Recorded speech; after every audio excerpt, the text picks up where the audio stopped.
வரக்கூடிய 19/12/2025 வெள்ளிக்கிழமை சுக்கிரவாரத்துல வரக்கூடிய அமாவாசை. மார்கழி மாதத்துல வரக்கூடிய இந்த அமாவாசையில நம்மளோட முன்னோர்களுக்கு வழிபாடு பண்ணும்போது நம்மளோட முன்னோர்களோட அனுகிரகமும் ஆசீர்வாதமும் கிடைக்கும் அப்படின்னும் பித்ரு தோஷம் நீங்கும் அப்படின்னும் சொல்லப்படுது. அமாவாசை அன்னைக்கு கண்டிப்பா இந்த 4 விஷயங்களை செய்து ஆகணும். காலையில நம்மளோட முன்னோர்களுக்கு எள்ளும் தண்ணீரும் இறைத்து வழிபடணும்.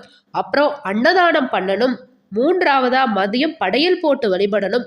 4வதா மாலை விளக்கேற்றி வழிபடணும். இது அமாவாசை அன்னைக்கு நம்மளோட முன்னோர்களுக்கு நம்ம செய்யக்கூடிய வழிபாடு. அப்புறம் அமாவாசை அன்னைக்கு குலதெய்வ வழிபாடு பண்றது அப்படின்றது அதீத சிறப்புடையதுங்க. அந்த நாள் நம்ம குலதெய்வத்திற்கு மாவிளக்கு தீபம் ஏற்றி வழிபடுறது அப்படின்றது நம்ம வீட்டில் திருமண தடை ஏற்படுது, குழந்தை பாக்கியம் தள்ளி போகுது அப்படின்னு இருக்கிறவங்க அமாவாசை அன்னைக்கு நம்மளோட குலதெய்வத்திற்கு மாவிளக்கு தீபம் ஏற்றி மனதார வழிபடும் பொழுது இந்த மாதிரி தடைகள் எல்லாம் நீங்கும்.